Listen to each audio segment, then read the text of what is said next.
Y'all having a good time? Well, wait. I said, y'all having a good time? Hey, man, my audience, they terrible today.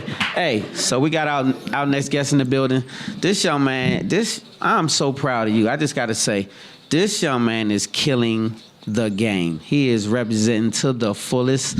Wifey, you'll introduce, because I know this is your, he near and dear to wifey, but I promise you, this young man has made all of us proud. Yeah, so proud. It's very near and dear to my heart. Like I said, I've known him all his life since birth, and just been watching his journey, and very, very, just always been proud of him. He has had milestones doing what he is doing. So this ain't new to him, but there is something. This is his lane. But we're going to talk about something that really big, historic, that him and his team have accomplished. So you all put your hands together for someone who is family to me. Now family to y'all. Miguel Davis Jr. is in the building, y'all. Yes, indeed. My favorite person on HU's swim and dive team. You're my favorite person because I don't know nobody else on the team. But even if I did, you'd still be my favorite person on the team. Welcome to Spotlight Over the City. Thank you. Good to be here. Thank you so very much for being amazing. We are proud to have you. You are HU royalty over there, man. Yes. You've been doing your thing ever since you arrived, for one. And so not even then, prior to, let's take it back a little bit. So when did this all get started?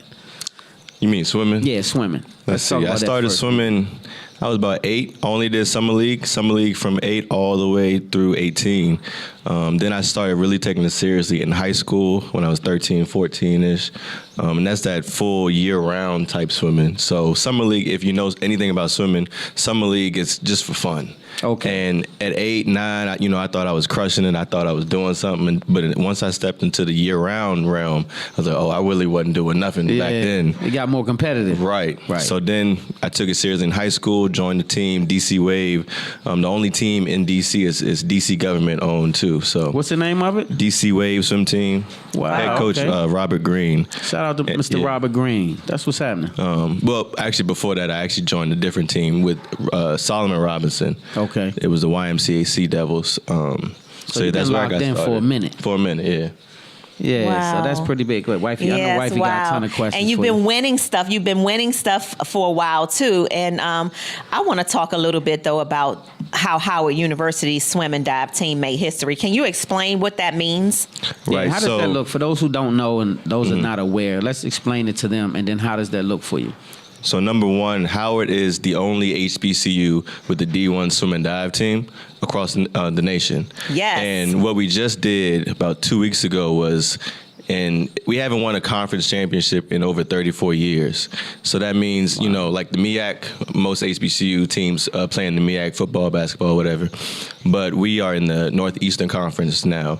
We haven't won a conference in 34 years. Wow. So for me to be part of that winning team, and this is my 5th year, mind you. So I'm a grad student. I took an extra year because of COVID. If you were in college during COVID, you got a year of extra eligibility. Gotcha. So my 5th year, we won a conference. So let's give it up for that right there, man. Put your hands together one time. That's y'all. That's right? Big. That's a big accomplishment. You haven't won. HU have not won in 34 years, their swim and dive team? We have not, no. 34 years. Wow. And so you had a hand in pulling them along and helping them. I know you did because you're amazing, but you're humble. But I know that you were one of the anchors up there kicking tail because we've been watching you, and you are a total beast. We was over there with St. John. Yeah, St. John's. Yeah, over there watching. Yeah, we've been following you for a while. We appreciate what you're doing, and so how did that look for you once that happened? Like, how did that feel? I know that's surreal for you, because that's a new look. So how did that look for you being a part, first of all? And then how did that look going forward? Like, do they have some things that they're going to do at the school for you guys? Do they have some special things, set apart for you guys? Like, that's an amazing accomplishment. How does that look? Well, in the moment, like you said, it was surreal. It was surreal, but I also felt it coming, because the meet was about 5 days, and you see the points adding up from day to day. So by day 4, you see 100-point gap. You're like, okay, we got it. But then it is different when you hold the trophy, you hold it up, you get the sign, you throw the coach in, all that type of stuff. The actual, I have it. We did it. Now, as for whatever the school is. I don't know anything what we're getting celebrated, but I know we do get the ring. So that's the best Oh, so you part. do get a ring? We get a ring. Okay, yeah. that's the okay. Yes. So cool. So you guys gonna have a ceremony and they give you rings? Ceremony, rings, and we get a banner in the pool too. That's Yes. what I'm talking about. That's the part I wanted to know. How did that look? Because I figured they would do something to honor you guys because you deserve it. So you guys deserve all the accolades and everything you get going forward. This is big. It brother. is big. And so it sets. You can pass the baton to those guys and those young ladies coming after you guys. Right. And hopefully they can step up and cover those shoes. But And it all happened in February, Black History Month too. it all happened. Yes. And the basketball team did amazing Right. as well. So HU really stepping their game up over there. Okay. I like that. So Miguel, is this it for you? I know you said that this is your 5th year. Is this it for you though on the swim team? Do you get kicked off now? Well, yeah, basically, do? yeah. They won't let you say No. one more year.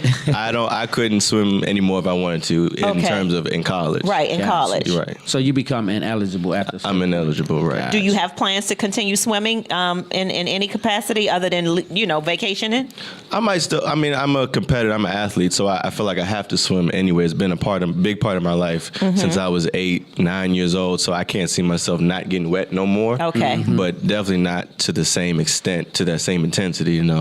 So what can we look forward to? You want to talk a little bit about your art and what you're doing there before we have to wrap things up? Okay, so I am a first-year grad student at Howard as well. I'm getting my master's in fine arts, concentration in painting. So I'm an artist. Yes. I feel like I've been an artist for most of my life. I wasn't always a painter, though. I think I was more of like a sculptor. I did a lot of ceramics and stuff like that. But then in high school, junior year, I did one painting titled I Matter. And that's when people were like, oh, you got a little something going on. And that was an oil paint. So I didn't think of myself as a painter before then. And then I kind of just continued on that path and perfected painting as a craft for me. So you see that's your next lane. That's my next lane. You're going to beast out in the painting lane now. And with this master's, I'm looking to go into curation, maybe open up my own gallery studio, as well as still work on my own work as well. Yeah. I just like how your mind works because that's a very diverse situation that you're talking about. You say swimming on the right hand and artists on the left. That's you know what I mean? It's Yes. very hard to balance too. Consider athletics takes so much time and energy from your mind and body, and being an artist, what I'm starting to realize as I get deeper into it, it takes a lot of mind preparation as well. You can't just go to the studio and pick up a pencil or a paintbrush. You got to sit with yourself for a minute. Yep. And if Settle you don't have the yourself. time or energy, you're not going to get too far. Yeah. That's it. Oh my gosh, I'm so happy they and telling us proud. we got to wrap, but man, so we You got any closing remarks? Yeah, first of all, anything? make sure you let them know where they can follow you and stay locked in. And Talk to your anything you wanna fans out plug, there. Make sure you plug it. It's you. You can follow me at Instagram at Miguel Davis Jr. MiguelDavisJr. And also Savad Art _SIVADART_. And I will be having a show, like my own gallery show, April 14th and 15th, Sherman Avenue, which is right by Howard. So be on the lookout And we are for a going to flyer. support. Okay, I said so we, Spotlight family. All of us going to come gonna and support, okay? right? We're going to Y'all come watching. and support. What's the date again? April 14th and 15th. So we'll have it on our. We'll have it April 14th we'll put it and on our- 15th. We'll have it on our website. So you guys make sure y'all come and support. Grab you some art, put it on that wall. This is what we need. Community. And he comes love, from right? great stock. His parents are Great amazing, stock, y'all. Amazing Yes. stock. So y'all give it up one more time for my Miguel guy, Davis Miguel Jr. Davis. Yes.